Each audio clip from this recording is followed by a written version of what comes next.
that the 10,000 push-ups, okay, they were more than that 7,500 that I did at Mm-hmm. home. So it was me breaking a record. Mm-hmm. But doing it together with other people, I can tell you it was 10 times better than doing something like this alone.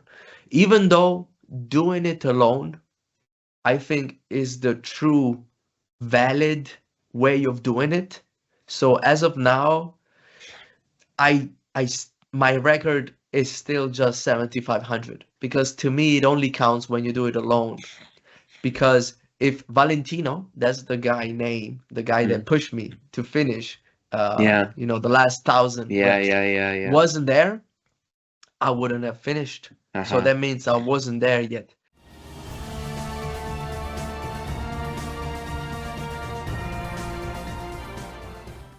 So Sure. Sergio, it's really good to have you back. It's been a while Thank since you. we talked. Let me know how you're Yeah. doing. How much has it been? Oh boy. It's been I have to look back in my podcast history, A year, but you think? it's been more than a year. I think my break More than was a longer year. than a year, so it must have been even more than a year. But I must tell you, my last episode with you and even the first one we did, they are amongst the most popular ones in my amongst my Oh, episodes. So that's nice. obviously, I'm absolutely glad to hear that. speaking, they don't have like hundreds of thousands of views, but compared to the other episodes I did, our episodes are amongst the most popular ones. So people seem to like the depth of conversation and the depth of your I'm glad mind to as hear well. that. Yeah. So let me know how you doing. It's been a long time since we talked. Um, I'm fine. Like generally, I'm staying ready for the upcoming competition in That's right. Germany, the That's right. Calisthenics Cup. But right now, like actually right now, my right forearm is hurting a great deal. Like it's all inflamed, and so I'm just hoping, it recovers enough in between each training session so that I can keep working.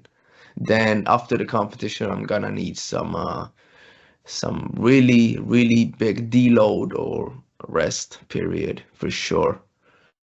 So tell me your forearm, where's it hurting? Oh, it's pretty much it hurts in in this entire area every time I get close to extending it. Oh, So when I get extension. close to extension Okay. of the elbow, Right. the forearm hurts. So like if you go into a lockout in a push-up or in a dip, for example.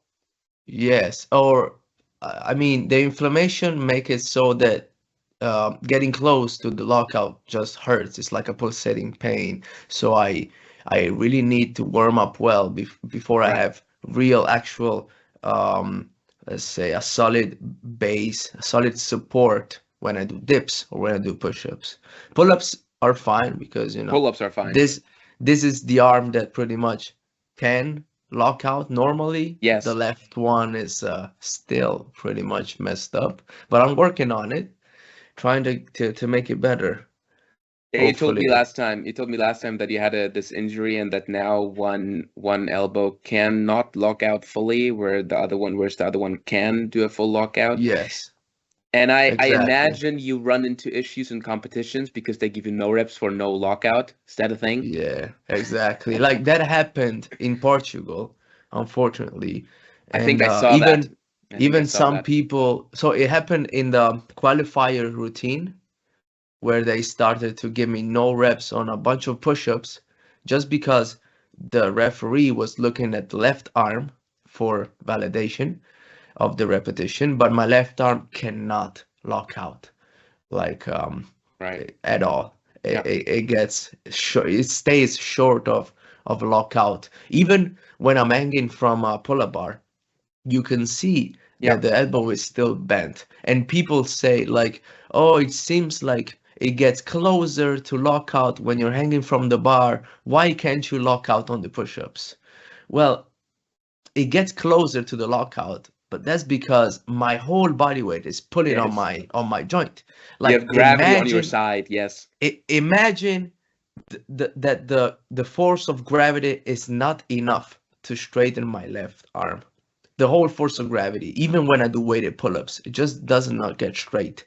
Yeah, it's So crazy. compared to that, it's I guess at least 2 to 4 times harder to even get close to the same position when I'm actually pushing against gravity. So I'm doing push-ups or dips. And the right arm, it locks out fine. But right now, it's just inflamed. It hurts when I do it, but it can. The Yeah. left one, it doesn't. It still doesn't because I actually went You for the mean the left first one doesn't time. hurt? The left arm doesn't hurt, but it Okay. doesn't lock out either. Right. So I have no pain. I mean, it does hurt when I try to strain myself to get into lockout, but my body doesn't allow the arm to even get close to that position. I have to really force it. What I was just saying is, I went to a physiotherapist, and he examined my situation for the left arm, and pretty much we came to the conclusion that probably at the start of last year, it might have been February, something along those lines. Mm-hmm. I partially broke the long head of my bicep. Really? And yes, and if I think about it, I can actually remember when it happened. It happened in two instances. Wow. Like the same day, I was doing pull-ups. I was doing one-arm pull-ups, assisted, but I was training one-arm pull-ups. And I moved my left hand too too close to the center line of the body, like on the bar, maybe even a little bit to the right.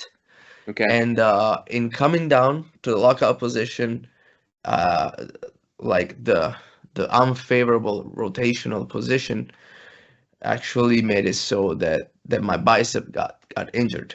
And in that training session alone, I couldn't even dead hang from the bar anymore.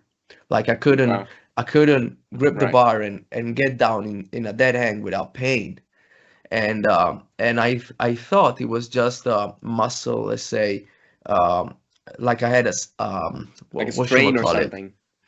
Yeah, like a trigger point, like a contracture, is that Okay. if that is a word, like a muscle impingement, Spasm or something? Yes, impingement. like an impingement. I thought that just some let's say spot on treatment and some elongation, some stretch would bring my ability to pretty much stretch out, like extend the arm back. Mm-hmm. So I did something very stupid. I took a very light weighted plate when I came back from training, and I tried to apply some pretty much a little bit of weight on the Right. negative of Ah. what would be a curve, so that slowly my arm could extend. And in doing so, I think I made the injury worse because Think you there was did, yes. already there was already a partial injury, and I added strain on that injury, so it broke two times in the same day. And the tendon, to protect itself, left my arm pretty much bent, left the Mm. bicep in a contracted state. Yeah. And for a whole week, I couldn't even dead hang from the bar. Mm. I couldn't dead hang without pain. I regained the ability to dead hang without pain after a week, but it wasn't a true dead hang. My left arm stayed pretty much um, always partially flexed, like always partially contracted. Mm-hmm. And I guess almost another year passed until I went to the physiotherapist. So I got back my strength, I got back my endurance. But yeah, now the bicep even got some like 2 centimeters of hypertrophy more compared to the right one because it was constantly in a even a small amount of tension. Right. And the tricep, on the other end, now it has lost some of its ability to contract, Mm. being the antagonist muscle. Mm. Therefore, what I'm trying to do now is force a bicep stretch with the aid of an external weight. I'm Right. literally setting myself in a internally rotated position for the shoulder like this. Mm. So I have a support under the hand, which Right. is just a chair, and I let right now I'm up to 20 kilos weight Or you on my just on let my it arm. hang from your upper arm. Okay. Yes, from the upper arm, because this should help pretty much eliminate the problem of it being a negative, so there should be no tension whatsoever. It actually helps with the contraction of the tricep Right. and the stretching of the bicep. So when I do that, hopefully with time, the tissues should pretty much just get a little bit more flowy and Mm. allow um, a bigger stretch of the bicep and of course an extension of the elbow. But it's looking like a very, very slow process, because even with 20 kilos hanging from my arm for 10 15 minutes, the arm doesn't straighten up. I just feel a lot of tension in the bicep and in the brachioradialis, and the arm just starts shaking pretty much. Right. It's like, I don't know if you ever tried like the bicep femoralis stretch, like in a pancake, maybe something Oh like that. yes. Or where you just try to touch your toes without bending your legs. If your hamstrings are very, very tight, If they are tight. you can't really extend the knees and your Yeah. legs start shaking. That is the same thing that happens to my left arm, and it just starts shaking and doesn't extend. It's No, for, there's a for lot of for sure. It's discomfort. like we've also learned in med school how a tendon stiffens up if there's a rupture. So it does make sense mechanistically, even if it's just a partial rupture. So you have the same things happen if, for example, an Achilles rupture, the Achilles tendon Yeah. rupture, then You know, my flexibility decreases physio, dramatically. my physiotherapist told me that this tendon right here, the one in the arm right now, being that I let it heal, but with a shortened bicep, it might even have become stronger than my Achilles tendon. Sergio, let me tell So you, I'm sure your bicep tendon is stronger than anyone's Achilles tendon on this planet. this one for sure, because I can literally hang from the bar with like 60 kilos. I can hang with one arm and it wouldn't extend. It would Right. just hurt at the end of the elbow, like the exterior Yeah. part. I gotta see if I can make it better, but it's gonna be long, if ever I can get it back to where it was. I mean, probably the biggest downside is the risk of accruing a bunch of no reps in competitions, right? Because I guess, or does Yeah. it actually restrict you in any way, shape, or form in your training or your performance, would you say? I would say so, Mm. because like right now with this type of therapy that I'm doing, like this exercise, just Mm. letting the weight hang, I am getting some stretch in the bicep, Right. so I have reduced very much the pain that I feel when I dead hang. Mm. But before I was doing this exercise, I couldn't dead hang. Or you Like couldn't. if no, not without pain, like just a Right. little bit of Oh, dead yes, I hang, understand. Yeah. just a little bit of dead hang, uh, practically brought a lot of pain in especially the brachioradialis, not even the tip of the bicep. It was more in the brachioradialis, but Okay. then it moved to the tip of the bicep, and I Mm. just couldn't hang. Pretty much, that's the problem. So I tried to do the dead man hang, the famous barbarian routine, and I had to cut it short Mm. because my arm stayed flexed, so I couldn't recover between a set of pull-ups and the other. So it does affect me. And Right. on the pushing exercises, being that I can't really 100% contract the tricep and relax the bicep, I can be on the parallel bars, for example, for too long. It Right. just everything goes into muscle congestion so quickly, and it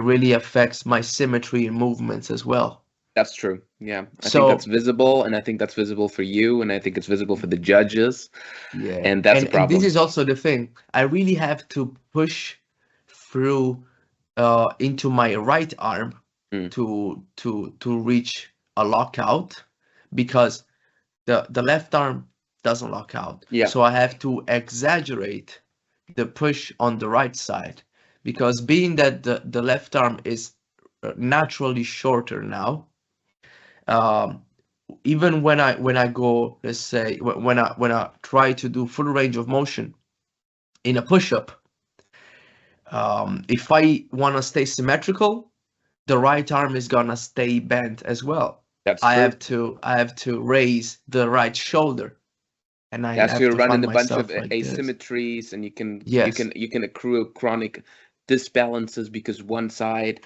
constantly lifts up more, and then things happen in your spine, so it can to lead to more problems down the road, which you might not Yeah, feel right that's now. why in training I sort of stay away from full lockout, Right. and I prioritize symmetry, but that leaves me with some degree short of locking out, of course. And but in competition, you can see it maybe even more in the muscle ups where my grip is narrower. Yeah. When I don't have such a wide grip, I really have to elevate my right shoulder Right. to exaggerate To the lockout. compensate the difference in length, Yes. yes. Yeah. Yeah. So no, it's So perfectly understandable, but that also mm, means you get more negative comments on your Instagram post by people telling you yeah, that you don't do full unfortunately, range of motion and stuff like like that. I read the comments under the video of the first round that me and Christian went against Bruno and Max for I the saw the competition in comments. Yes, Portugal, pretty, and a lot pretty of rough. people were commenting on the lack of lockout on my part on push-ups and dips. They were calling a lot of half reps.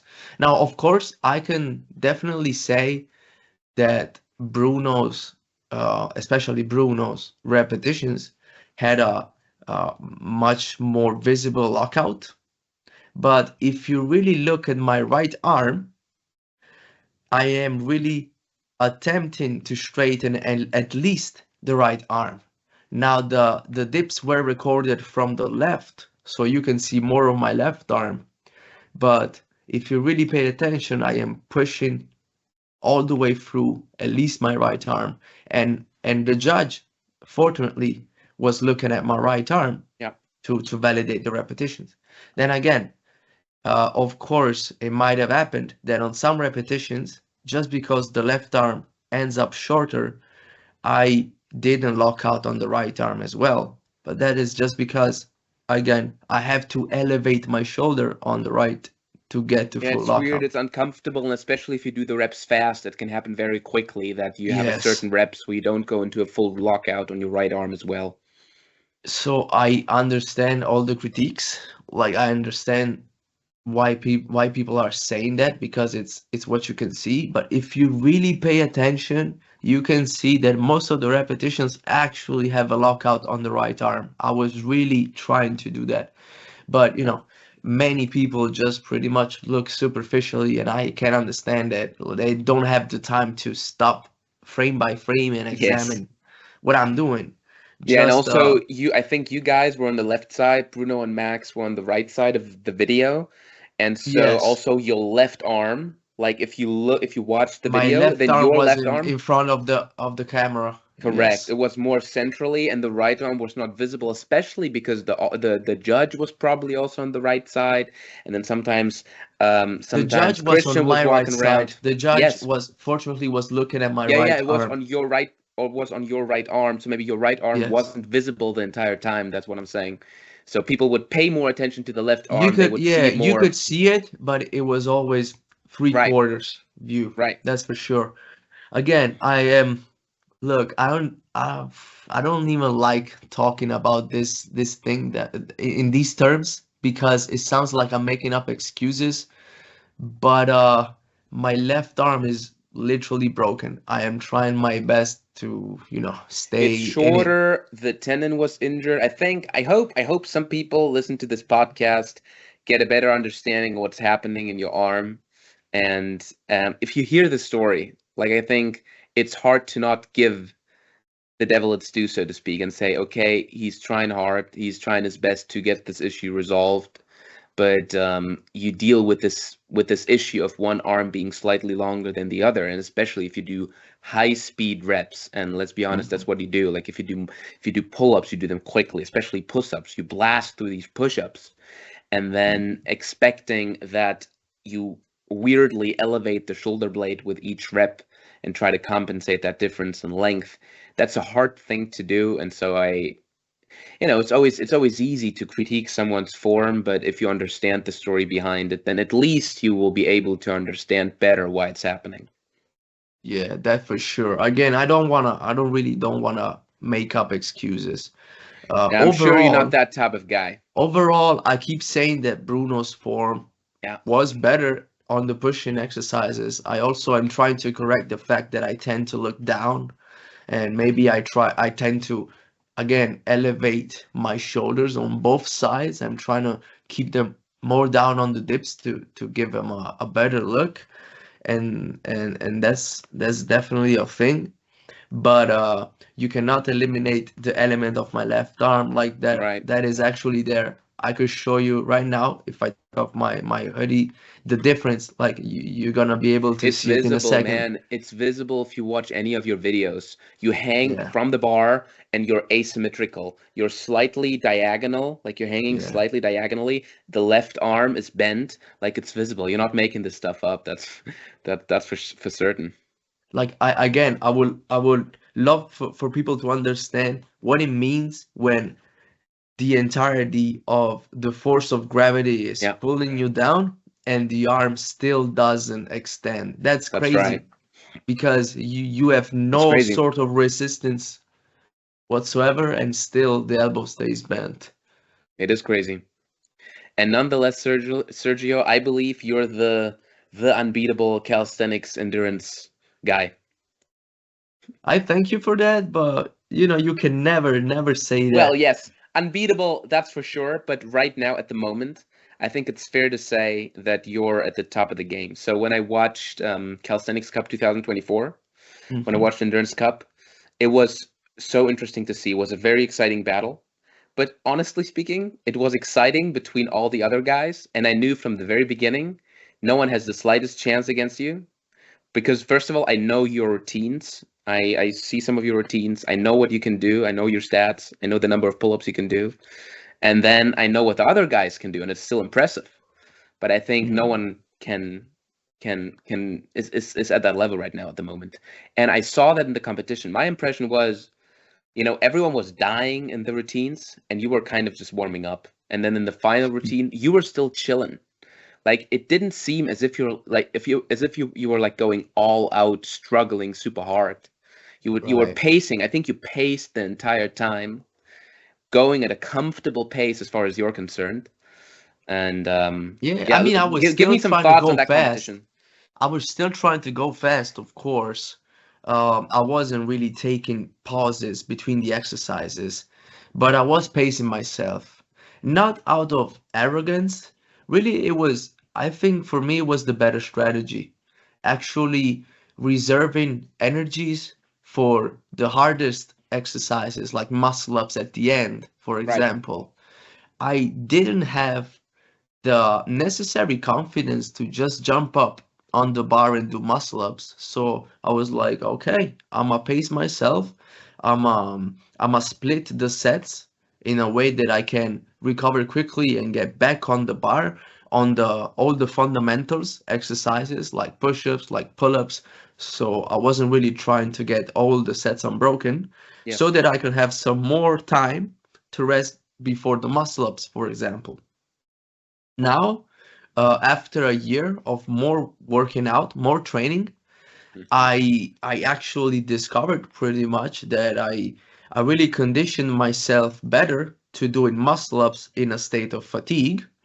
So maybe if necessary this time around, I can take shorter breaks before that precise exercise.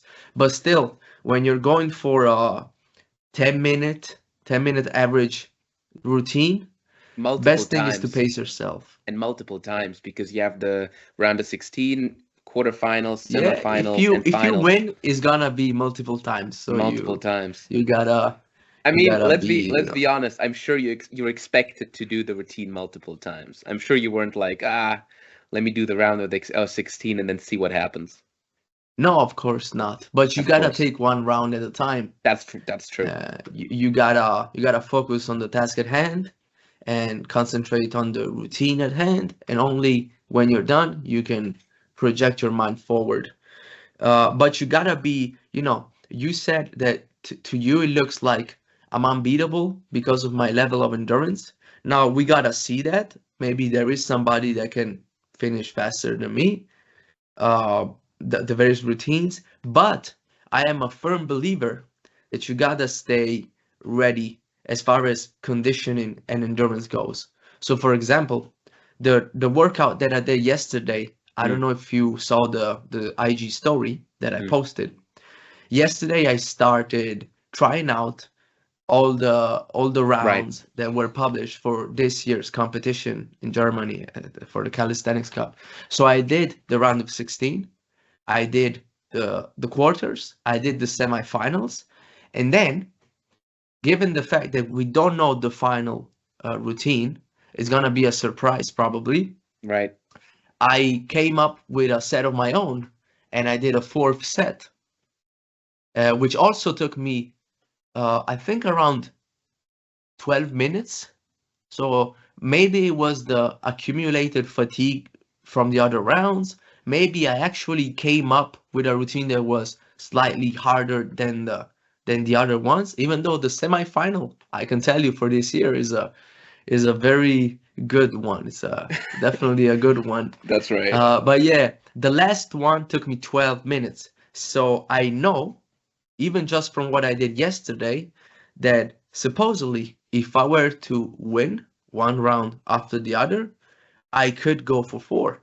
Mm, So I am ready for at least 4 rounds. And yeah. that's what's important to me when preparing for a competition. Being physically conditioned to do the whole competition and maybe even something more, Mm. because you never know. Because you never know. Well, that probably makes all the difference. If you just prepare for, what do you know? If you always prepare for the known, then Hmm. what happens if suddenly you get exposed to the novel stimulus, the unknown, the unexpected? And it doesn't necessarily have to do with the set itself, right? It can also be something Hmm. unexpected that happens in a day. Like Yeah, imagine something's happened that it could be troubles you emotionally. circumstances, It it can be could be you have a circumstances, it can be tummy the ache. weather. Correct. Yeah, it could be, or you could get more invalidated repetitions. You never know. So you have to actually undergo, like, sustain an increased workload. So you better be ready to to do more reps than what are pretty much expected of you on paper. Absolutely. No, absolutely. And I don't know, have you heard of this new fitness trend, High Rocks? I've definitely heard about it. Heard about I'm it? not really verged into the details though. Right. So in Versed.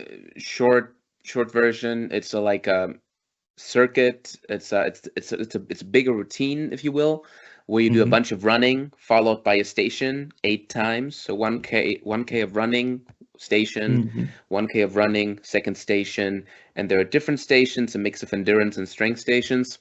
And the strength stations, it's always the same format, it's always the same sequence of Mm. stations. So it's always stations one But to the eight. stations are different exercises though. The 8 stations are 8 different exercises, but the format still remains the same wherever you go. And it's a very popular trend at the moment, happening in all over the world, all over Europe, over the world, US, Yeah, that America, South actually America. sounds interesting. Sounds super interesting. I know you also do some running, and you actually have pretty good times. So if you run an hour at like sub I 5 minute pace, I decent used to times. actually. Right now, I'm running only once a week, Mm, just on Saturdays, so that I can burn some extra calories because that's I'm right. also trying to get my weight down. Um, maybe maybe after this competition, I can do some more running, like more frequently. Right now, my times are pretty much garbage. I think I ran I ran 12 kilometers this Saturday, 12 and a half, because Hmm. that's 25 times half a kilometer. So to me, it's just 25 sets, if you want to Sets see of it that reps, way. right? Yeah, I always scheme it out like it's a sets and rep workout. That's how your So mind if I do works. I 10 understand. kilometers, it's 20 sets of point 0.5, and Right. that's the way that mentally helps me achieve the finishing line. But I did 12 at I think it was 5:20 the pace, so was pretty slow. But again, it's just once a week, just maintenance. And I am a little bit heavier than, of course, when I was able to run Mm. the 12 and a half in under an hour, because I did do that. Right. And I just want to take it slow, really think about the long term. For sure. No, for sure. But if that sounds interesting to you, just check out Hyrox online. There's so much information on it. I Yeah, personally am a sure. big fan of it at the moment. I did a bunch of Hyroxes already. And again, they also do things in Italy. They do it all over Europe. So the Hmm. events take place usually on the weekend, and you can check out their schedule. And yeah, it's always the same format, always the same routine, if you will, the same exercises, and they include cardio exercises like the ski erg, like the ski machine and the Hmm. rowing machine, but they also include strength work like pushing a sled, pulling a sled, Hmm. um, lunges with extra weight, and wall balls with extra weight, Hmm. and farmer's carry with extra weight, obviously. And then there's also burpees, which most people hate, but it's still part of the exercises. And I was just gonna tell you that there you have the same principle. Like you have fixed weights for male and female pro open Uh-huh. categories, but obviously everyone tells you train with heavier weights, Yeah, run makes longer sense. miles, run Of longer, course. train at faster paces, load your sled heavier. Like be prepared, prepare yourself to handle more. And then you get to Yeah. high rocks and then it's easier. So it's the same principle everywhere. It's just very basic That's actually. that's pretty much the principle that works for all athletes. I remember, I think it was Usain Bolt that said it, something along those lines. So you train for 4 years practically just to run for 10 seconds, you That's know? right. So you really put in so much work into your workout routine, and then you are just expressing the result of your preparation. But most probably, even though I don't know what it used to do exactly, it wasn't just running for 10 seconds, and call it a day. That would make no No, sense. So you always up the volume of work, plan um, a prep that would be useful for your goals, and then just show up the day of the competition and perform. that's right. No, for sure. And I mean, your routines they get ridiculous up in a certain at a certain point. You know, Sometimes thousands they of do. reps. It's insane. Like I'm a calisthenics coach in a gym nearby, and as a matter of fact, I do what's called calisthenics conditioning, since this Uh-huh. is what I do as well. And conditioning is just reps. It's just volume reps. Hmm. But unfortunately, we only have an hour of training, so obviously the intensity is higher, so I don't have time for Mm. hours of workout. It's only an hour, including the warm up. Anyway, and then I have You can I have definitely up the density of the work yes, anyway. Like the if you density. wanted, you could squeeze a lot of Yes, work in just an hour. You just have yes, to gradually get there. that's for Like sure. I think I last year when I came back from the competition, it was when I did 500 pull-ups in 20 under 25 minutes. It was in sets of 5, which of course it's much easier than doing it in sets of 10, Yes. but that's still a pretty good pace. Oh yes, So you could you might say that. theoretically you could theoretically do 500 pull-ups and 1,000 push-ups in under an hour, theoretically. Well, Sergio, you could do 500 pull-ups and 1,000 push-ups in Yeah, I under mean, an when I hour. say you, of course, I'm just speaking generally. If you prepare for it, if you train for it, it can be done. Like mathematically, you could do even Yes, better, probably. yes, I always like just doing the math and then allowing my body I to get agree. there. Like 100% agree. last year, I did for the first time 10,000 push-ups in a single day. That's right. And I believe that I'm the first Italian to do 10,000 push-ups in a day. And I did it in a EMOM format. Mm, I mm, just did 10 rounds of mm, 20 push-ups on the minute for 50 minutes. mm, And when I was preparing for that, like I think up to 3 weeks earlier than the day that I actually did it, my record was 5,000 in a workout. Then the week before, so almost exactly a week before I did the 10,000, I did 7,500. Was alone. I was alone at my in my own backyard, and it took me 6 hours.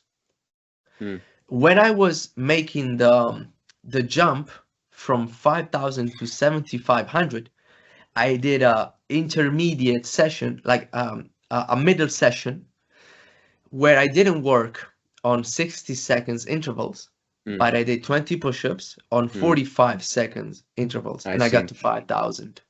So yeah, it was just a matter of running down the numbers so that I could create more progression, because it's all about progression, progressive overload, you can call it whatever you want. It's about manipulating one or more of the variables, Yeah. one at a time maybe, or a couple at a time, while other variables stay still or change, let's say for the easier. Like for example, first time I did 50 sets of 20 pull-ups, I think it took me 4 hours because I took super long time rest times. Then with time, I just decreased the rest times and I got it in around, I guess, under 3 hours for sure. Mm. But that's the thing. You can make it easier on a dimension, like maybe increasing the rest time so that you can get to the end of the session, and harder in other dimensions. So to counterbalance the two things and have a different stimulus that leads you to progression somewhere. As long as you can create progression somewhere, you are moving to a bigger goal. And that's the mentality that I try to keep. Yeah, remember last time we talked, I think it was maybe maybe it was the first time. I think it was the second time we talked about Mhm. this bigger I don't remember how the competition was called in Italy, the big competition with the EMOM style competition where you're Oh, also the True Endurance. That's the official true name. endurance. So the Calisthenics Marathon also it's known Yes, the as. Calisthenics Marathon. And I remember you were telling me your training style at that time was basically because the competition style would be EMOM, your training style was Mhm. pretty much exclusively EMOM. And I remember Yes. following your workouts, how you did exactly what you just said. It was perfect, perfectly planned, progressive overload, increasing the reps over time. But also what you Yeah. did is it wasn't an EMOM at a certain point because it wasn't every minute on the minute. Then it was Mhm. every 50 seconds on 50 seconds, every 45 seconds, every 40 seconds. And Oh, so you so I kept think reps, but also down the I seconds. think you are thinking about the very first edition. I'll Was tell it the you first why. one? Okay. Yes, because the very first edition, and just that one, Mm, because there have been four as of now, I've mm, participated in the first three. mm-hmm, Only the very first, you had fixed rep ranges, and mm. as an athlete, you could choose the intervals. I see. So you Oh, had yes. a maximum interval of 90 seconds. If Mm, you didn't start another set, in 90 seconds, you were out of the marathon. But I had to keep the rep ranges still like unchanged, so I progressed on the intervals and I went to lower and lower intervals, like 50, 45, 40, 35 right. seconds. The other editions were all in EMOM, Mm, so I could have, but I don't think I ever changed the interval, okay. so I just increased the reps per minute in a I remember. progressive I remember we had the overload style. discussion, and you told me why you guys thought it was a better idea to do it imam style and keep the intervals the same, instead of letting everyone decide what the interval is, because then everyone could better keep track of what's happening. Yeah, exactly. It was more for the audience than Yes. for the athlete. It was to keep everything orderly, and it Yeah. was to more easily track the let's say the progression of every athlete during the competition. So you could actually make a global check of everyone's point at that point in time in the competition after every minute, and you Mm. could track the pretty much the situation for Yes. everybody. While the very first edition, although I still believe it was the best one for a variety of reasons, Okay. was much more just confusionary for the audience. It was very hard to understand what was going on. Right. So Right. who was ahead, who was Yeah. lagging behind, who was in the last places. Right. I remember there was another competition you guys had in Italy where you and Christian competed against two other Italian guys. Do you remember that? Yes, Star the Battle or star something? battle. And as far as I can tell, I think you lost in that one. We did lose. How did that happen? Pretty much. One, I am sure that this was an impacting factor. I had no sleep the night before. Wow. Literally 0 hours for Oh a no. variety of reasons here as well. I don't really want to get into the details. Mm, I wasn't out partying. I just couldn't catch sleep because of noise, pretty much, mm, external noise. mm. And I slept 0 hours and I was sapped out of energies. So I pushed through, but Right. I really didn't feel as myself. Mm, Not even in the muscle ups, because muscle ups is my weak link. So mm, I knew I really had to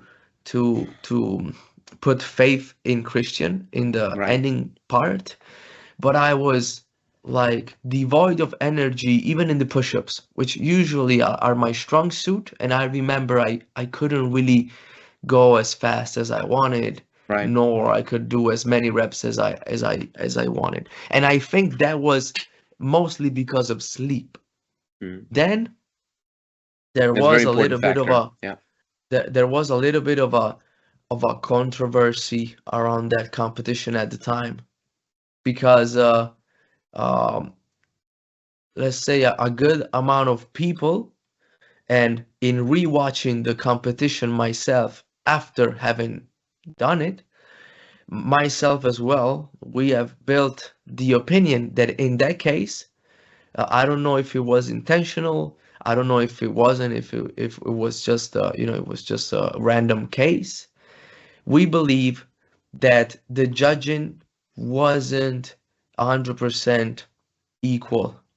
We think that the judges were a little bit more strict with Christian and I, especially on the weighted muscle ups. I remember that Christian got a lot of no reps on the muscle ups with 20 kilos at the Okay. end, while, and this is just a fact, the other team had to repeat no muscle ups at the end. Mm, Like, according to the other team's judges, the other team's muscle ups were all perfect. mm. Just because they had no reps. Now, again, everybody can build their own idea for themselves. But in watching back the competition, it didn't look to me as if all the muscle ups done from the other team were perfect. Or So at least better than Christian's muscle up. Yes. yeah, but again, even just taking them isolated from anything else, like Yeah. extrapolated Just. from the context, it was 15 valid muscle ups out of 15 Mm. against, I believe, Christian had to do 21. So Whoa. With 20 kilos, was that? yes, one at a time, but it was Yes, a but bunch still, of no reps. that was And an you insane have to routine. It was an recharge for insane. a big time, a big amount of time between each rep when you're doing it with 20 kilos after more than 1,000 reps before. And I remember I did the count in the push-ups. In the push-ups, I think it was supposed to be 500 total. And I think Christian and I, like me and Christian, had to do 535 because of Mm. no reps. Mm. And the other team had to do, I think, 502. Mm. So there was And only two no again, reps. yes, if I counted right, that was pretty much the situation, right? So you can observe this just by counting. Mm. Christian and I got more no reps. So when you look at the video of the competition, you can make your own idea about the form of the other team, and if you think that they deserved less, more, or that amount of no reps. When you put everything into perspective, I had the opinion that we were made to work harder to get to the end compared to the other team. Then again, it's always about personal responsibility before everything else. Right. For sure, Christian and I could just say we could have been stronger and could have won by being stronger. So Yes, that's as the as we third as we just factor. discussed, just be ready for everything. Be ready for no reps. Be ready for Yes, 100 no reps of and course, still and win. Yes. that's right. But when I talk about that competition, I always bring up these three factors because I think all three of the factors had an Fair. impact on the outcome. I could have been stronger by my part. I could have slept the night before if I had maybe pretty much got a different lodging for the night. If I didn't have the noise that unfortunately made me lose all the sleep for the night. And maybe the judging could have been more equal. These are the three things. Fair. Those are Then the three things. everybody can make their own idea. And let me ask you, do you believe the was it, do you think, more a matter of giving you, in your opinion, was it more a matter of giving you undeserved no reps, or was it more a matter of giving the other team not enough to deserve no reps? Like your To me, personal it was opinion. both. To me, Both? it was both. I think the other team had to get a bit more no reps on push-ups and muscle-ups. Muscle-ups for sure because they got none. They got Right. no reps on muscle-ups. And I believe I can say that all the no reps on the push-ups on our part, maybe they were righteous, but on the muscle-ups, I think Christian didn't deserve at least three of those no reps out of what was like six or five, something 6. like that. Yeah, that's And my that's a opinion. it's a tough nut to crack, because I remember last year in July, me together with another good friend of mine, we organized a little in-gym calisthenics competition, Mhm. actually sets and reps style. So it was conditioning style. I came up with different routines, and I would try to make it work on different levels. It had its pros and cons. So what I tried this time was to create level 1 routines for everyone, level Mhm. 2 routines, and then advanced routines. The problem with this, obviously, is that we had people that were too strong for a level participating in that Mm. level and then winning the level, so to speak. Whereas they could have participated in the level 2 routine, for example, Mhm. and then they wouldn't have scored as high in that respective level.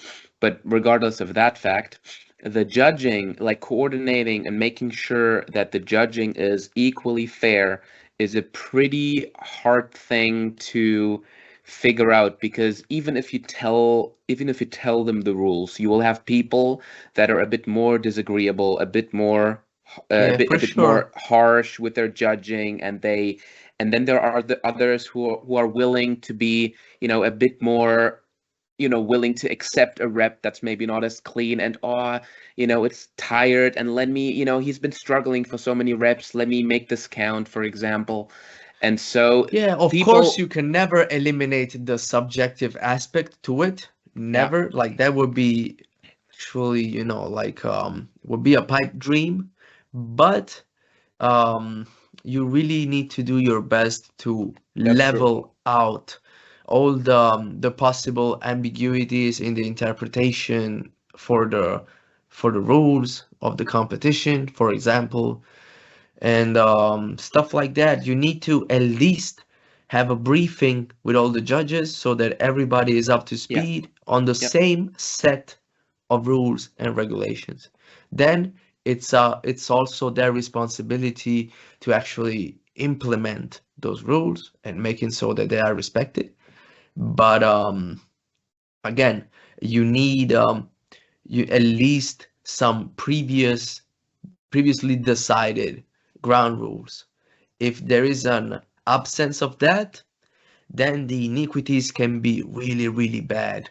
That's right. And if you see pretty much a judge accepting a specific type of what should I call it, mistake or a kind of movement, and another judge not letting that uh, pass through ever, then you know that there hasn't been some communication up Yeah. front between the whole group of judges, because there is there is pretty much a difference.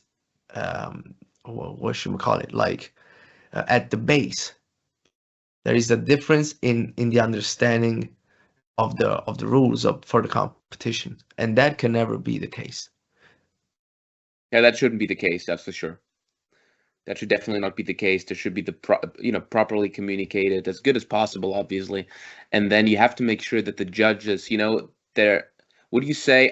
Personally, I believe that it's important that the judges are also themselves really experienced in this field, because Hmm. if not, you have to have an eye for those things. And I really see that when it comes to muscle ups, for example. If I'm like tired and I do a muscle up at the end of my session, and I Hmm. train with a friend who's not that good in calisthenics, then he tells me, "Whoa, that was so clean," and I'm like, "That wasn't clean at all. That was like a dirty Yeah, muscle up. Everything that was that shaky. The happens. legs weren't straight. I had some swing." And I was tired at the end of the session. I'm happy that I got the muscle up, but it definitely wasn't clean.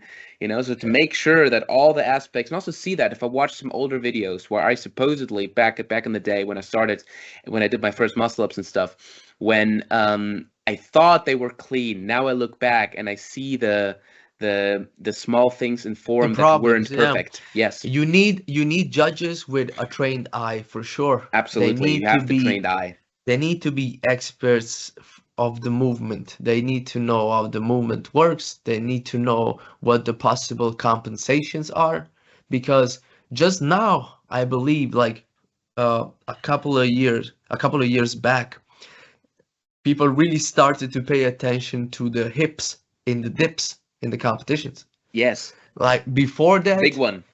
everybody was just flexing their The upper torso. body.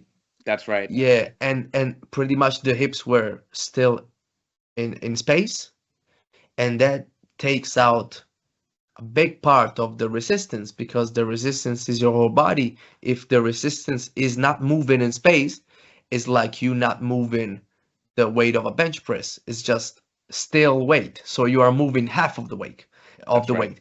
It's like if there was a way in a bench press to just move 50 kilos on a 100 kilo bench. So it's important in the dips to also go down with your hips. Now, also in push-ups that can be even more sneaky as a compensation.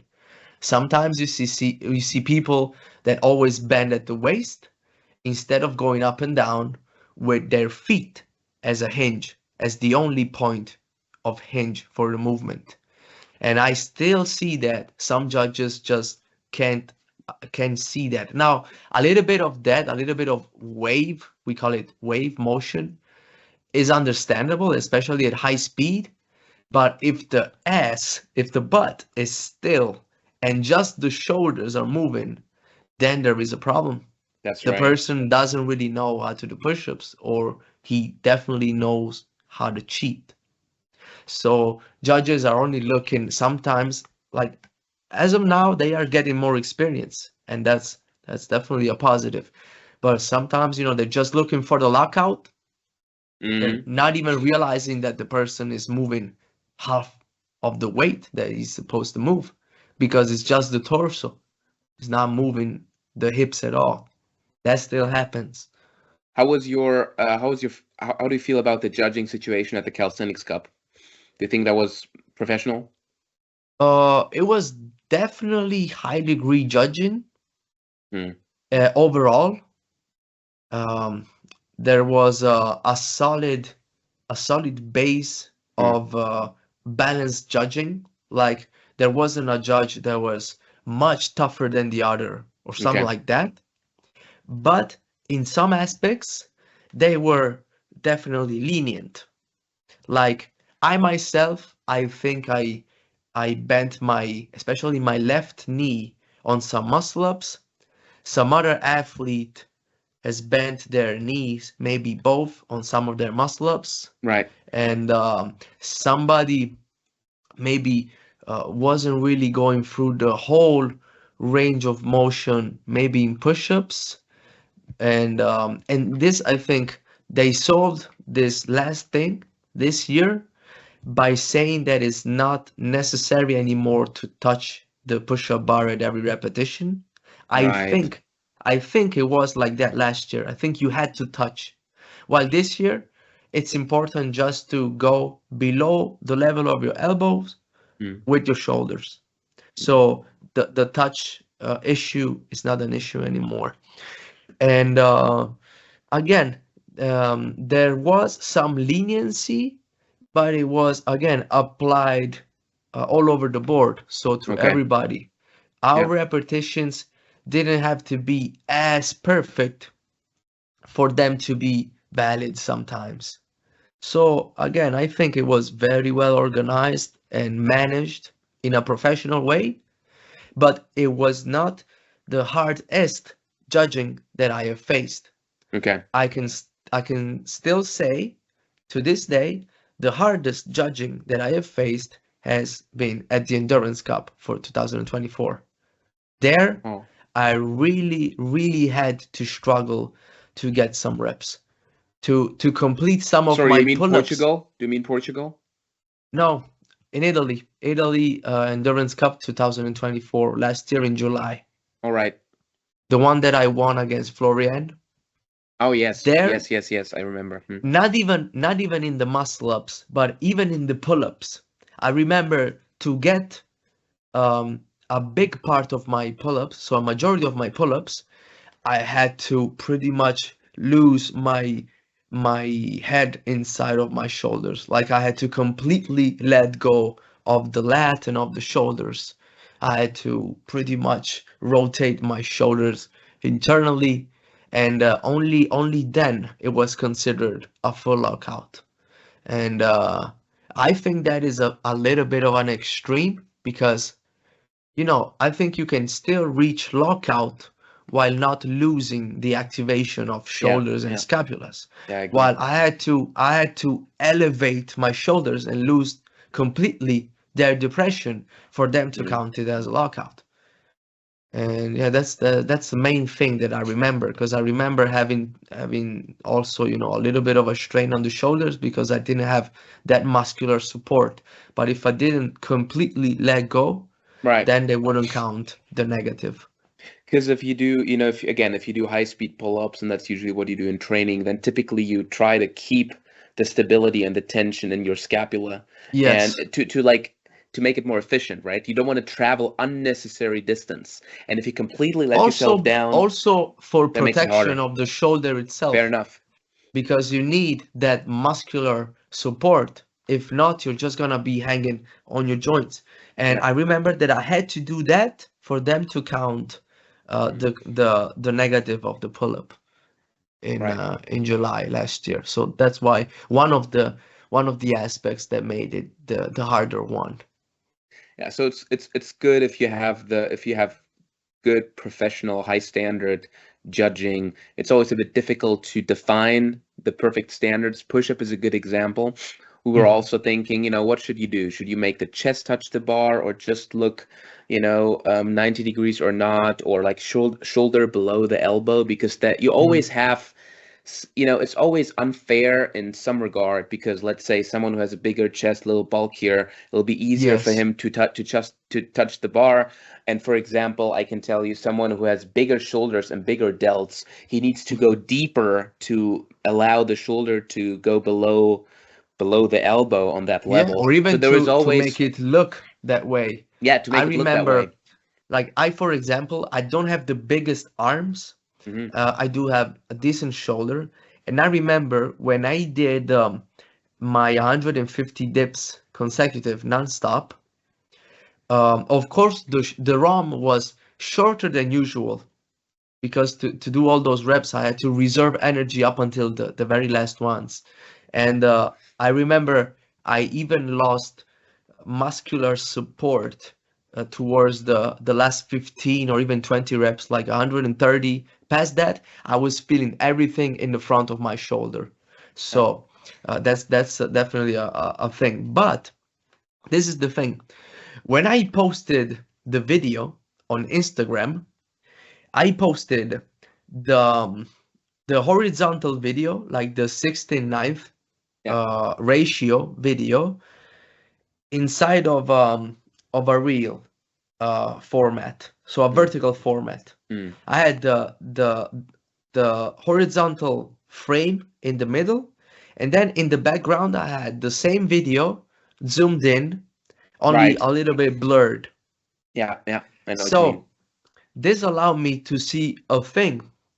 Given that I had the video bigger zoomed in the background, right on top of a separation, which was the smaller video in the Mm. front. I could see my shoulder getting below the smaller frame every time. Mm. So the tip of my shoulder was getting inside the smaller frame, it was getting below.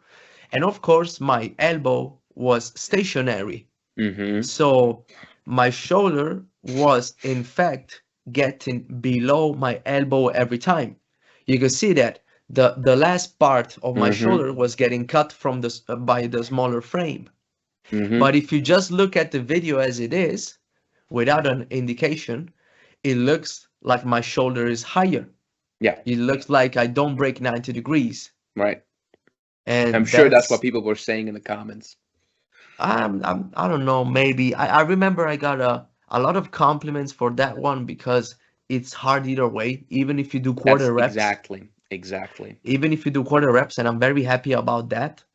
But this is the thing, a big deltoid can Yeah. actually Yeah. give you the illusion of less range, while Correct. if you actually pretty much just draw a line at the height of the elbow, you can see the shoulder going below.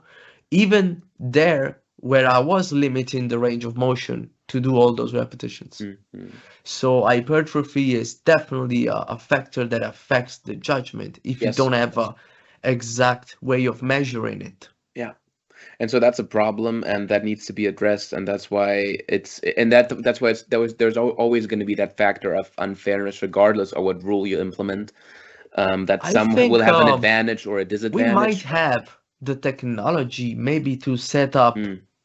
set up some, I don't want to say lasers, but even Right. really just a little bit of wire Mm. at the desired height, and then you can clearly see if the shoulder is going below that point.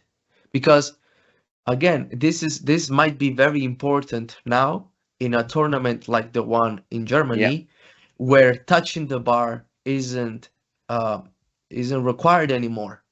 Yeah. If touching the bar isn't required, you're gonna have bigger athletes that really could be doing quarter reps. So I believe that an external Mm. point of reference, a marker, an external marker, um, or a system that maybe again some infrared that lights up a little light when you get below a certain point might be in order. Mm. If it was touching the bar, you just have to pay attention to the line. As long as one is not touching with the belly, but is Mm. touching with the chest, Mm. it's inevitable that the negative is pretty much full. Yeah. unless maybe he's got his elbows in front of his shoulders, but that's a whole nother No, thing. But if there is no chest touch, it gets harder to that's judge right. for sure. That's right. So you always have these advantages and disadvantages regardless of what rule you implement. You have You to, need an external reference point, yeah, and that's what the bar is usually. You touch yes. the bar, that's the external Yeah, I think it's reference. more, it's very objective. That one is again, if you're not leaning over too much and Yeah, you are not touching the bar with the belly, that's pretty much a full rep. yes, At least in the negative, you yes, cannot yes, yes. dispute Yeah, I think against so. that. That's why we also had that in our competition, touching the bar. And Mhm. I liked it in the last year's competition in Germany, and I saw it there, and that's why I thought, well, it seems reasonable to me because I always saw these issues that we just discussed. If you just look at 90 degrees, or if you look Mhm. at deltoid passing the elbow, and I was like, it seems pretty reasonable what they did to make the rule touching the bar with the chest, because if we talk about the negative, if you make sure that they touch it with the chest and not with the belly, then you pretty much, you can pretty much be sure that it was a full A range full of rep, motion rep yeah. on the negative. So Yes, we'll see how the definitely. situation will be this year with the Let's judging see. with the push-ups. That's Yeah. right. So I'm used to touching the bar every yeah, time, regardless. Maybe really sometimes I just whiff it, but that's just because of the speed. But I can say that 99% of the time I'm touching the bar. It would be very funny if it ever happens that someone tells me that I didn't go, didn't go low enough when I'm touching the bar. I'm waiting for that to happen. that's right. No, Yeah. that's again an example for, train at a harder stimulus at more difficult conditions, and Yeah. then if you don't have to touch the ball, well then you can consider yourself lucky, and then you can Yeah. save energy doing those push-ups. But if you Yeah. train, your That whole something training is like at high that. range of motion, then you're good to hmm go. Something like that actually happened in Portugal, Mm, just because maybe in the semifinal, maybe in the final, at a certain point, one of the judges put his fist under my chest, mm, there we and go. I had trained for the whole month doing the routines with the push-ups on the floor. So I was pretty much touching the floor when I was working out, preparing for the competition, and that made it easier for me in that moment in And then time, suddenly for you sure. had this much less space to travel Yeah, on the yeah. push-ups. Oh yeah, that's funny. So So with no lockout, I was really doing quarter reps that time, but that's on the judge. yeah, it's their fault. Sergio, tell me. So you already mentioned 150 dips. I saw you did. Was it 100 or close to 100 pull-ups, or was it 100? So if one wants to validate the pull-ups of that attempt, some of them, I wasn't even close to the bar with my chin or just grazing it, but I have completed 100. Like that is the number. The number. And then push-ups, you did 10,000. I think you did 200 in a row. So 250 actually, it but wasn't 200? Dips I was did 150. 250. 250. 250. Sorry, 250 Yes. push-ups. Okay, so even crazier. So let me But ask you. they were really short. Like that those were really shorties. Yeah, I think you didn't go to full lockout, right? No, not at all. Yeah, not at Like all. on both arms, I wasn't going to lock out. I was just maintaining tension for 2 minutes and a half, pretty much. But I'm So sure it I don't was know for if the you want to number. count that. I'm sure it was for the number. Like you have the number and you know you Yeah. can do it, and then you can slowly progress by increasing range of motion. Was that the idea? That's after you do it actually, because of course at the time I didn't know if I could get it. That's right. Not you never know entirely. So even for the 100 pull-ups, I realized right after the attempt that maybe I could have been a little bit Could have. more diligent in the first 89 pull-ups. Yes. And but you never know that retroactively. You must experience it, and then you can give, pretty much your opinion. So That's why I pay so much importance to experience. If you never Yes. experienced it, you can't really give an informed opinion. Yes. It's always lacking. Like many people don't even know what it feels like to get close to 100 pull-ups, unfortunately, and they still give an opinion on the form. Now, I know, and I have posted a video with 10 sets of 50 pull-ups and done in the same workout. And I know that form is pretty decent. That is pretty good. So I know I can do 50 clean pull-ups if I want to. But when I tried the 100, there I was in uncharted territory. Yes. So until Yes. more than one people does it, there's any opinion, any external opinion really doesn't have as much weight. You have so many of these examples in the world of sports. Take the 4-minute mile as an example. No one Hmm. knew that this could happen. No one knew that the sub 2 hour marathon could happen. And then it happened. Someone did it. And then funnily enough, someone broke the 4-minute mile. And then suddenly people started breaking it all over the place because it was Yeah, possible. but that's actually nice. Even when you are maybe the first one to do something, uh, you're probably not gonna be the best at doing that. Yeah, But but that's the right. fact that you open the mind, or at least the mind eye of many people that then can come after the same goal and get it even better than you, I think that's a really beautiful thing. Right. So, Sergio, whenever I talk to you, my goal is to figure out better and better what you're up to, because no one, it's crazy. Like I always recommend people that I coach to check out your Instagram page, because I'm like, these Thank you. endurance guys, Saibov and Florian, and they're all crazy, but then check out Sergio. That's something else. This guy is something Thank else. you. What he does, no, I'm serious. I tell this to them, and then they come back, be like, I checked out Sergio. He is something else. Yo, thank you so much for that. I And still yeah, feel like I have done, nothing special yet. so I'm just asking, what are you working towards? Right after this competition, Mm, the main goal is getting ready for the 5,000 pull-ups this year.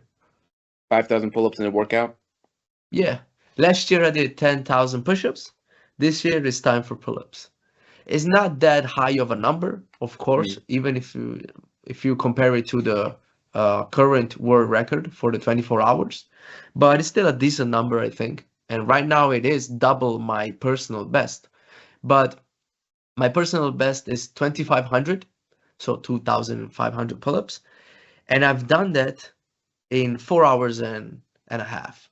mm. So if I have, pretty much the same time window that I had last year for the 10,000 pull-ups, I think I can get the 5,000. Yeah. So And this are is it for you now, are especially you because I'm not gonna be alone.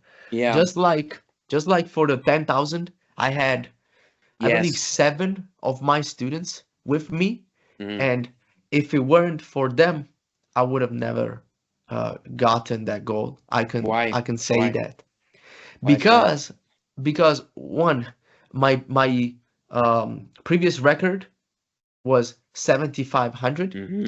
and I had just done it the week before, Mm. and it was already pretty crazy because I remember that I think I did the last 1,500 push-ups where every time I went down to do a set and I did my 20 push-ups and I came back up, my head hurt so bad it was pulsating with pain. And I had just enough time for me to pretty much, you do 20 push-ups, you have around 45 seconds of rest Mm-hmm. before the Mm-hmm. next minute starts. So it took me 30 seconds for the headache to go away, and I had those 10 seconds of peace, and then the 5 seconds to set myself up and do the following set.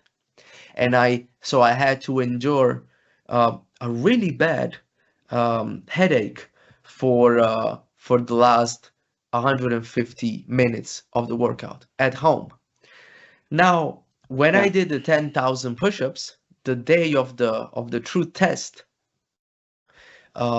it was around the 7,000 mark that the same thing happened. So I Okay. had to do the last 3,000 push-ups. So yeah, it was pretty much the last 3 hours Mm-hmm. that I felt a really strong headache every time that I got off the bar. Oh, And and adding to this, when I got to 9,000 and only the last round was left, for some reason, I was really scared I was just gonna die. For really? some reason, I started shaking. Mm. I had nausea, and yeah, I was cold for some reason. I was just scared, Mm. I guess. And um, some some of my students made me feel their closeness and their support, and that is greatly appreciated, Yeah, of that's course. invaluable. Mm-hmm. Yes, and I felt like I wasn't alone.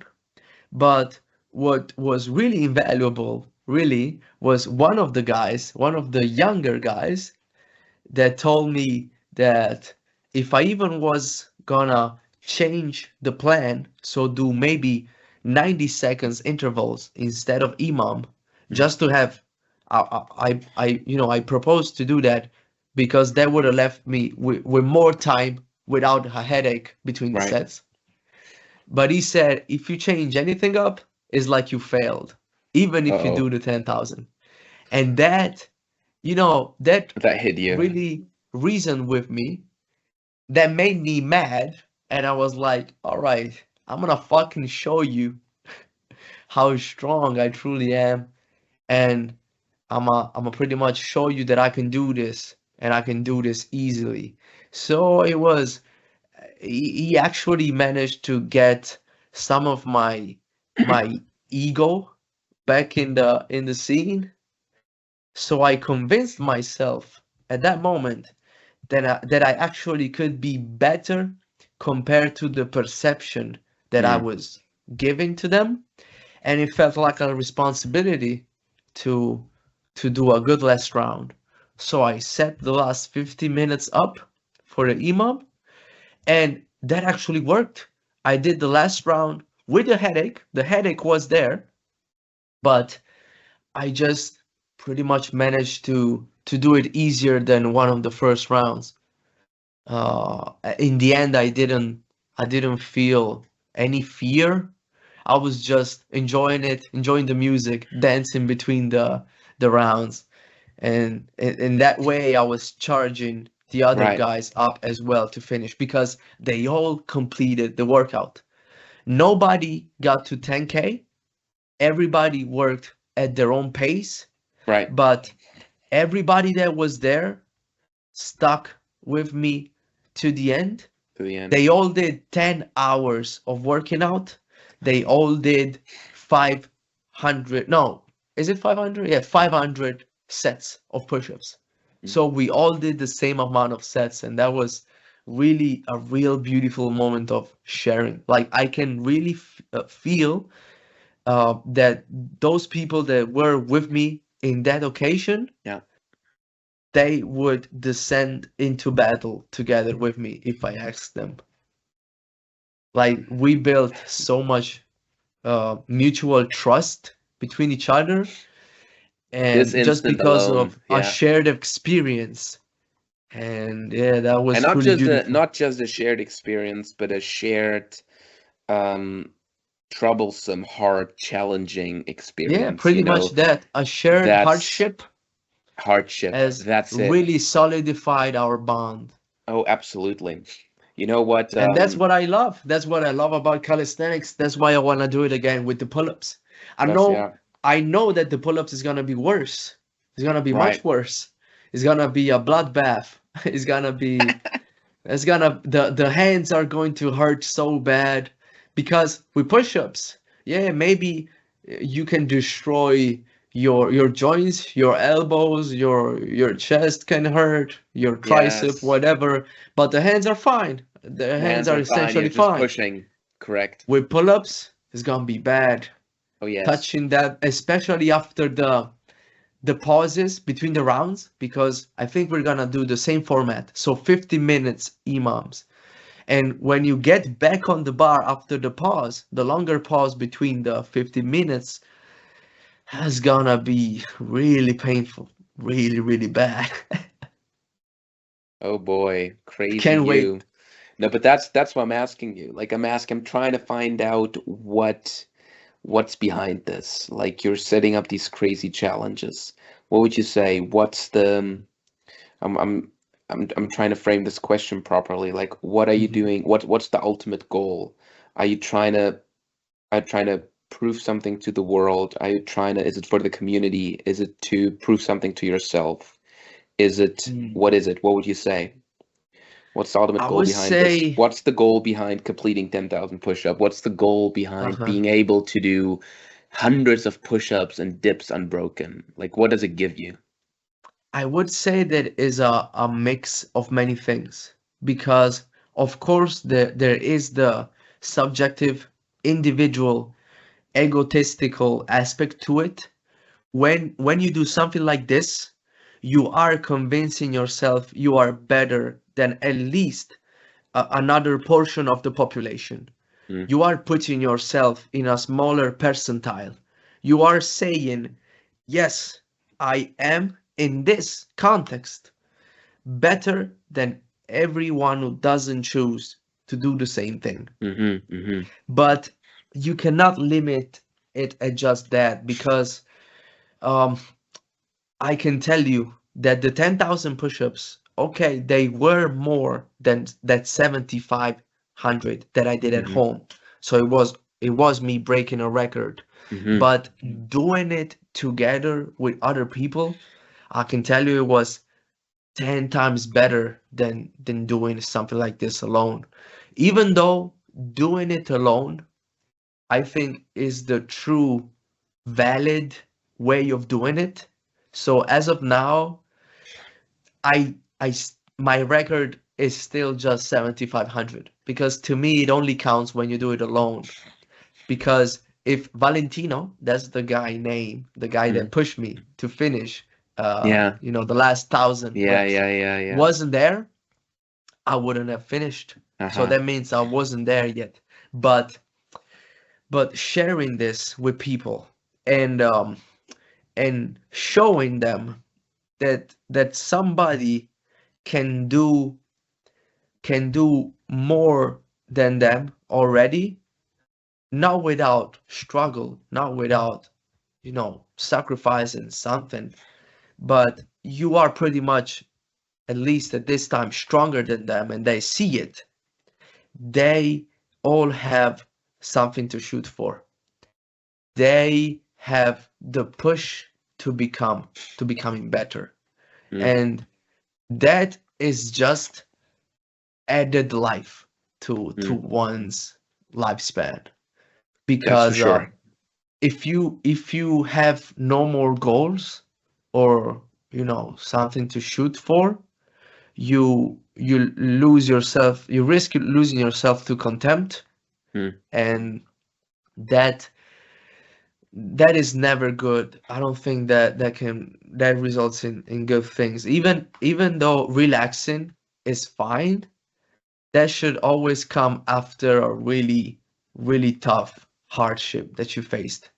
If you relax before doing some work, I don't think it's earned. So if I can provide through my own struggle, because I'm still out here training, working out, trying to improve, if I can offer the word, the knowledge that there is something else to get, then I'm pretty much doing what I feel is my job because I am keeping them occupied. I'm keeping them striving for something more. That is pretty much my goal. As long as I can show something to the world mm, that they haven't done yet, but that they can do, mm. I can keep myself, of course, but them also moving. And as To a long as better you keep place. moving, As Yeah. long as you keep moving, it means you're not dead. That's pretty Well, much that's the gist right. of it. And ideally, you're moving to a better place. You're moving from where you are to a better Ideally, place. yes, of course, you always want to shoot for better. But, if you know your direction, pretty much you know you're moving to a better place, but you gotta keep Correct. moving. And that is the harder part. That is Right. actually the hardest part of it, because it hurts. It can hurt to just keep showing up through injury, through inflammation, through pain, through stress. Um, Sometimes it's very hard not to just stay still and stop. But we cannot stop. So I want to give people ulterior motivation not to stop, not to stand still. Right, because if you stay still, if you stay in the zone of comfort, if you stay in the zone of security, then what you have is security. What you have is the idea that you are controlling the situation, you know what's happening, but it restricts your potential. You can never Yes, get to the potential. You never know what you could be able to do. You will never figure out what you're capable of if you always stay in what's known, if you never yeah. dare to make the And step that, into the you unknown. know, that is very important.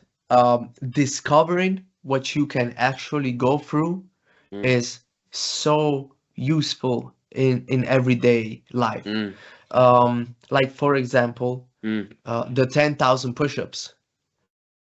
Every time that I struggle on a pushing workout, I remind myself that I am the same person that did the 10,000 push-ups.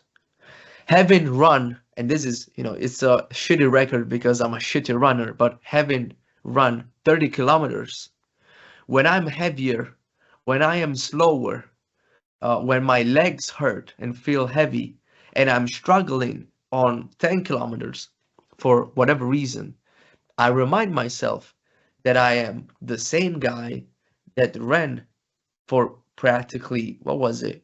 Uh, 3 hours and 20 straight. So I remember that I'm the same guy. Um, but in any aspect of life, this can extend to really any context. If you face a new challenge, something completely new, and you have already faced some hardships in your life, you can remind yourself that you already went through pain, mm. and what you're facing in that moment gets pretty much put into perspective. It becomes smaller, more manageable, and that is important Yeah, because if think you about have, how valuable it is, how valuable Mhm. that piece of thought is, because you will inevitably, like you will, and the catastrophe is lurking, like Yep. the flood is coming, the Like hardships of hopefully, life are hopefully, coming. we don't have to run into it, Yeah. but if it happens, we best be ready, at least a No, but little I bit. think, yes, of course, hopefully we don't have to run in it, but um, things will happen. Like that shouldn't be your assumption. The default shouldn't be, I hope nothing happens, and I'm going to operate on this assumption. No, no, no. That's a very You stupid gotta game. operate on the assumption that something will happen, and then Absolutely. hopefully nothing happens. Absolutely. It's like with competition, you Yeah. prepare for the worst, like operate under the assumption, because for most people, something will happen.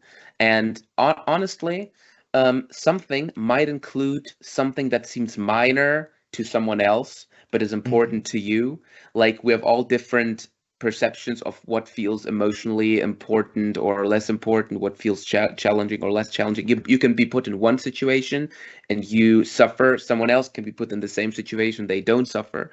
So Yeah, you never that know can also what happen. situation you will eventually end up in, whether it is familial or to do with your health or to do with, I don't know, financial situation or with the world, or something's going crazy, who knows.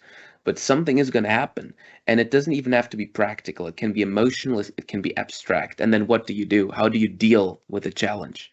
How do you deal with that hardship? And it's such a, and I think athletes will understand. And I've interviewed already a couple of athletes on my podcasts, and that's a very common theme. Like this idea that training, working hard, especially for an extended period of time, because that's an additional thing.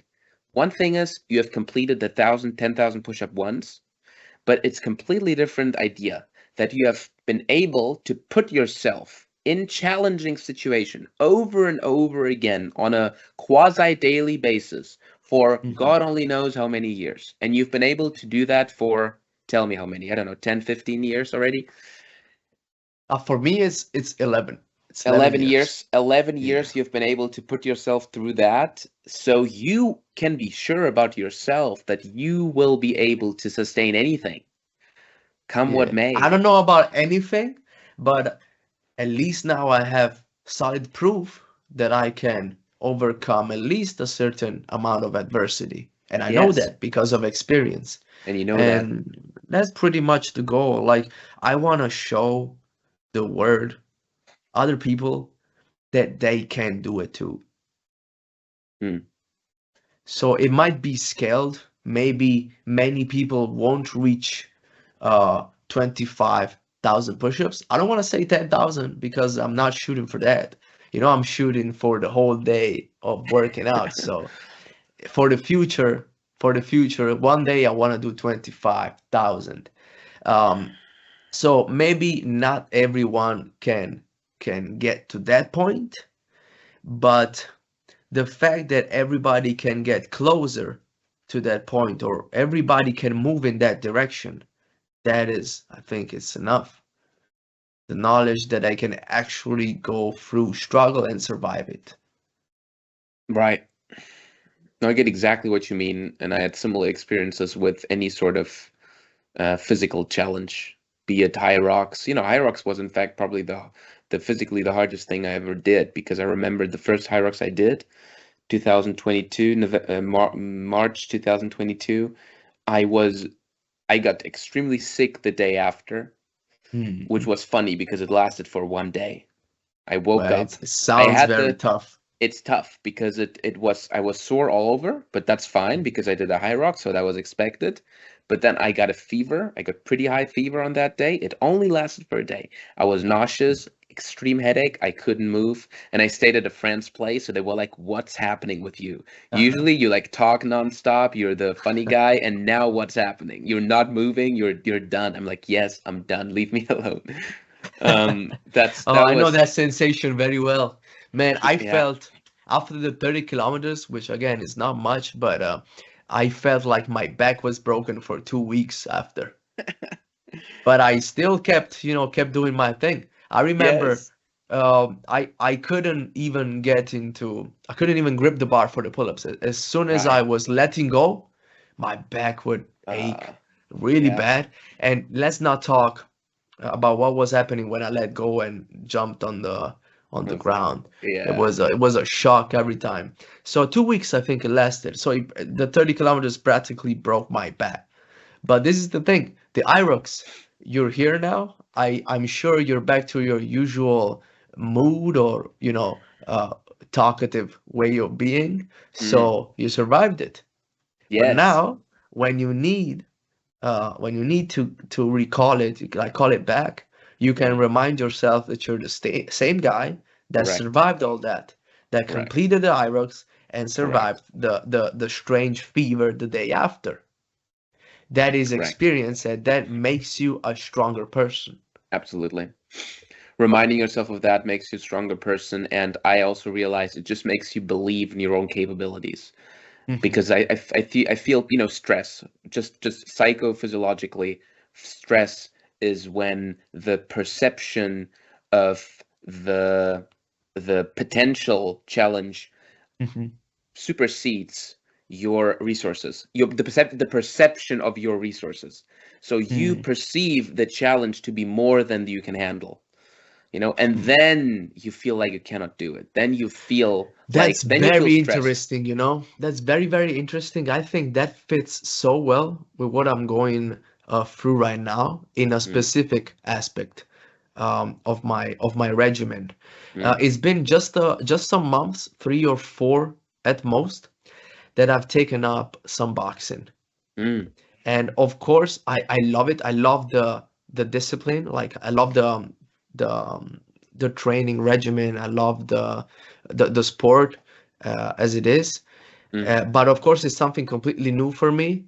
I Right. started from complete beginner, and the preparation on the ring can get really psychologically taxing. Like compared to calisthenics, where if I can just go on autopilot and I will still get like 3,000 push-ups, even if I don't feel like it, or 1,000 pull-ups, like it's nothing. Even Mm. if I'm a little bit more tired, even if I'm not focused enough, it's ingrained into my system. With boxing, which is something completely new, I have to be completely present and fully attentive. If I don't do that, I'm gonna get hit, Mm-hmm. or something bad is Yes, you going have to to pay happen, right? attention. You cannot go into autopilot. Exactly.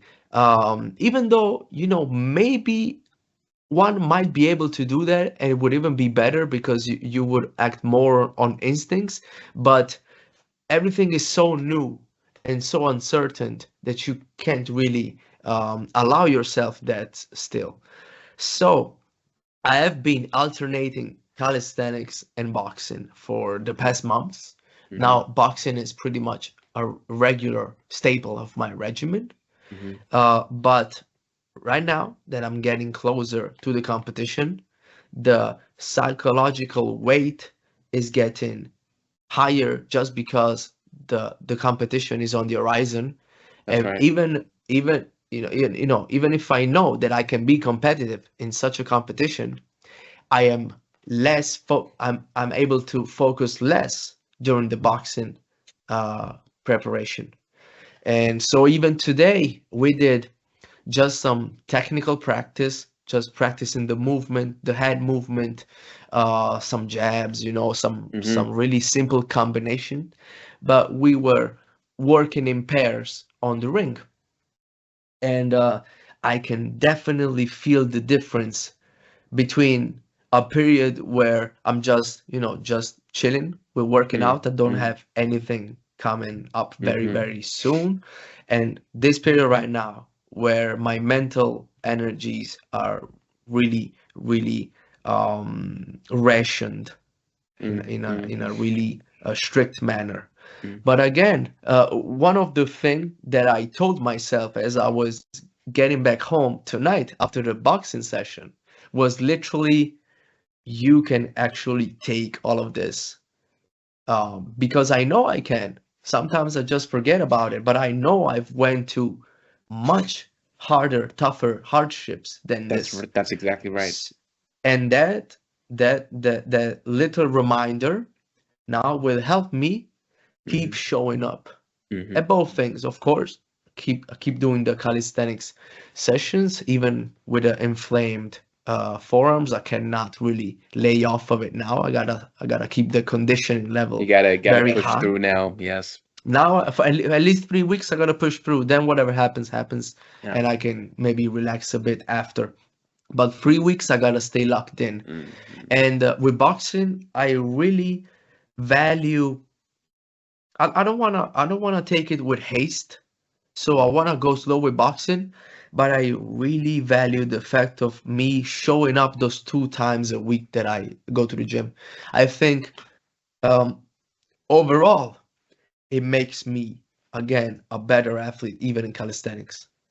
It's just about, it's about doing something that you don't feel like doing, Correct. that it's not even necessary to do, but you make it necessary for yourself so that you can, again, count on yourself when it's needed. Absolutely. Very, very well put, and reminds me of what Kipchoge, the marathon legend, what he said. Mhm. He likes to say that discipline is the ultimate. Um, Discipline gives you the ultimate freedom. If you learn to be disciplined, this is the ultimate Yeah. freedom. Why? Because then you're not a slave. He says you're not a slave to your whims. You're not a slave to your how do you say, to your not instincts, but to your um Pulsions. yeah, exactly. You're not a Mhm. slave to that anymore. You decide. you can rely on making the right decision when push comes to shove. You decide in the Yeah, moment whether you want to follow, the whim, or whether you were gonna do what's good for you, whether you're gonna do what's right for you, because whether the you like it portions, or this is the not. thing, the portions are still going to be there. And Hmm. people many times don't realize that. They think that it's easy to just eat 2000 calories every day and lose weight, while actually it's just an additional set of sacrifices that you make. Like I am eating around 2000 calories a day right now. I do have my cheat day, Mm. and on my cheat day I go very hard. Like last Saturday, I think after 5 days of 2000 calories and losing pretty much almost 2 kilos in 5 days, Wow. I ate 5,000 calories worth of food. There you go. But you have to allow yourself a little bit of that when you manage to be strict, because I can tell you the general curve of my weight is still a downward curve. Mm, mm, So a mm. little bit of a spike on Saturday just because of a cheat meal is not gonna affect the overall going, because it's a matter of frequency. Um, Absolutely. It's a matter seven of days, net. It's a matter of net calories. If over the week you're still in a net yeah, deficit, you will keep losing weight. yeah, yeah. But Simple I as mean, that. not only with calories, anything you do, if Yes, 6 yes. days a week are 6 days of incorporated work or sacrifice, you can chill on the seventh. You Yes. deserve that. You God can rested allow on the yourself seventh that. day of And creation. That's what God, even God rested on the seventh day of creation.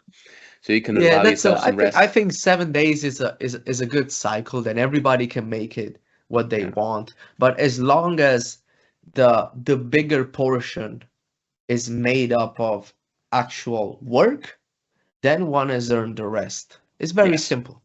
If one wants to rest and relax and indulge Mm. without enough work to balance it out, then it's not gonna work out for the long run. Like it's Yeah. gonna it's gonna raise up more problems than anything else, really. For sure, and I think it's very important to realize that, for a long period of time, evolutionarily speaking, it was the case that we had to earn our rest. Hmm. You had to hunt, you had to make sure that you have enough food, and only if you have enough food, then you can like relax, sit in the fire, and enjoy your meal. Or you had to work hard, mostly to gather or to have to grow enough food, and then or to build the house, and then you can live and relax and enjoy your life. So you always had to earn your rest, but nowadays that's so much not the case anymore. Yeah. And We have God only so much knows at our how. disposal that this Absolutely. system is overloaded. It doesn't work properly anymore. And We God get only knows what rewards. effect this has on our psyche. Yeah, we have the potential of getting all the rewards we want without any struggle, and that's very Instant. dangerous. We get instant rewards for almost everything, whether it is satiation in terms of food or satiation in terms of any other stimulus for that matter, sexually, food wise, water wise, money wise. It's changed so dramatically in such a short period of time Yeah. that that's why it's important, like, to have you or other athletes as an example to show people the importance of this piece of sacrifice. Because if you don't, back in the day you had to do it, there was no other way, but now you have to do it voluntarily, otherwise you're gonna. Yeah, yeah. Look, I am no, let's say, perfect person. I'm no angel. I like eating. I like drinking some beers. I play video games, so I do get that type of instant gratification. I do what I do, but if you if you sort of learn to balance it out with some form of modern day sacrifice, I think is going to work better for the long run, either Absolutely. way. So you at know least mhm. find something that you can actually put some effort in daily, and your life is going to be better in the end. That's pretty That's the much the thing. message. But that's the thing, Sergio. It is going to be better in the end, and it might seem counterintuitive because it's harder and you have to suffer and spend some time sacrificing and whatever. But I've recently seen the quote: "The way to heaven feels like hell, and the way to hell feels like heaven." Because if you constantly Yeah, live on instant I gratification, recognize that quote. Yeah. you will end up in a bad place if you do that. If you don't sacrifice, if you only follow instant gratification, if you only follow your whims, that's what's going to happen. People live that sort of lives, and they show it at with their example. And so your counter example is an extremely valuable one. So keep doing what you're doing, man. Thank you. Again, it's not 100% of my day, but a small percentage I want to dedicate No, to no, but actually it's look for some challenges and absolutely, and stay on physiologically, track.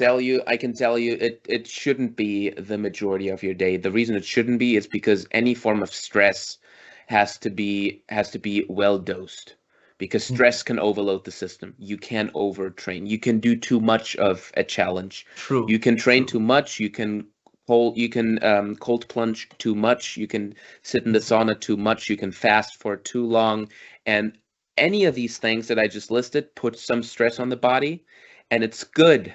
It's good in the right amount. Mhm. Increasing the amount over time makes you more resilient, but you can also overdo it, and then it starts breaking down to the body. Good example is fasting. If you fast forever, you Mhm. die. Right, That's what right. happens. That's pretty straightforward. That's pretty Like, straightforward. as of now, I think I may have overdone it a bit in the last period, because I think I really think I broke some small thing in my forearm and it's so inflamed right now. Hmm. And so these 3 weeks, I'ma do my best to dose Yeah, the effort well.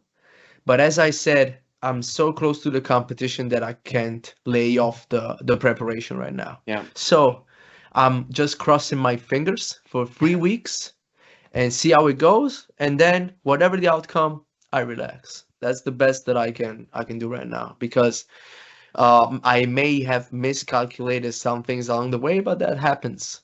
Happens. So That what this mistakes are is also for. what we gotta learn to do. Like sometimes it's just some you have some unexpected episodes, and you just gotta learn how to deal with them. That's happened to me in the past, especially with the chest, plenty of times. Yeah, So I know I can push through, luckily, but I would have yeah. never known that if I wasn't consistent. So that's why If that's you still hadn't the done most it in the important thing. past, that's why those lessons are so crucial. Yeah. No, I know I can manage. I just need a longer warm up, and Yeah. then I do have to feel more pain after the workout is done, but I can manage, luckily. Yeah. So, Sergio, we're approaching the 2 hour mark, as a matter of fact. Man, So that's a long let's. episode, isn't it? It was a That's. nice chat, though. I I enjoyed agree. it. It's always a pleasure to talk to you. Let me know real Thank quick. you. What's so competitions coming up? Any other important things? Any other things that you would like to let me know? Let people know what else happening in your life? Uh, Not really as of now. Like, really, I just wanna do this competition. Mm, I will think about participating in the Endurance Cup, but that's mm, gonna be very, very close. So if I manage to recover well, in the following couple of weeks, like following this competition in Germany, I might participate to that one as well. Nothing is sure though. Then this year I said it and I am going to do it. I will do the 5,000 pull-ups with some of my students, whoever one wants to accompany me in that ordeal. And then I just want to keep teaching people through my coaching. Like, I really think I can be a good coach, like to help people really reach similar objectives to what I have achieved. So I mm. want to point them in the direction necessary to get there if that is one of their objectives. So Yes. I want to keep pretty much doing my job at the best of my possibilities, and whatever else comes I'm Is the open to any coaching opportunity. Is the coaching your main thing right now, so to speak, It is. professionally speaking? Yes, it is. It is. I remember, was it the first time we spoke? You were telling me that you were studying to become a teacher or something, or am I completely mixing something up? No, no, you are definitely right. Mm. I got my master's degree in Hmm. languages and foreign literatures a couple of years ago now. It was November 2022, I guess. And Right. I never followed through with the Mm. rest of the necessary steps to become actually a language teacher. But it's always an open door for the future because I That's right. luckily I did get my degree, so that is a closed chapter for now. And it's there. I have no, it's actually you can't see it because of the background, but Yeah. it's on the wall right to my right, the pretty much the The diploma. certificate. Yeah, the diploma. Yeah, and yeah, that's that. I don't really wanna already get into the field of teaching. That's maybe something for the future, if ever. I know that that spot is open, and I also know there's I don't want to be um what's the word, like I don't want to be superb. It's just Mm. that I know that anything might come to mind to me, Mm. or many things, you know, I will be able to do in the future if I put my mind to it. I've had just, you know, I've had the proof with working out Yes. and calisthenics. If I ever wanna take up any other field in the future, I know I can do well. Maybe not be excellent in anything, but I know I can do well. So Yes. yeah, I'm not Good really thing to know. preoccupied on that front. That's a good thing to know. It's a good thing to know that you're able to do that. And it's also good to have that potential door in case. You know, you can never be ready enough. Yeah, that's true. That's true. All right. Is So there, yeah, for the future, yeah. I just one last thing. I Hmm. would love to really set up something like a workout camp because I do believe that the experience of working out with me in person can really change the vision about working out for the people that do it, at least for the first time. So if some groups of people in the future have the pleasure of participating in something like that, like a training camp by Sergio, I would really like to do something like that because online coaching is a nice format, like it works Hmm. well for helping people progress, but working out in presence, like in group sessions via the barbarian Sergio style, I think that's something unique enough for people to look forward to the experience. So I wanna give that to the people that desire it. Give that vision a go. Sounds good to me. Thank you. I appreciate that. Sergio, it was a pleasure as always. See, those 2 hours flew by. Yeah, And I'll let you was know nice. once I get this things, once I get this thing uploaded. All right. And yeah, let me Thank you for let people having know me. real quick where your Insta handle, where they can find you, your main page, Oh, sure. and then we You can know, call it a I day. don't wanna give the wrong one because it's a lengthy one, my IG Yes, name. But yeah, my Instagram is at SurgeDP underscore New Era Barbarian. there we I know go. it's a fairly long one, but the whole name has a history, pretty important history behind it. So I don't think I'm gonna change it anytime soon. No, if you think it's the right one, don't change it. I Yeah, think so. I then think at it least is what it is. it represents a big part of what my identity is in this field at least. Search DP underscore new era barbarian. So Exactly. link will be put in the description anyway, so people Thank can you. find you. And yeah, Sergio, it's late already. Have a good evening, and we talk again. Thank you. Thank you for having me again.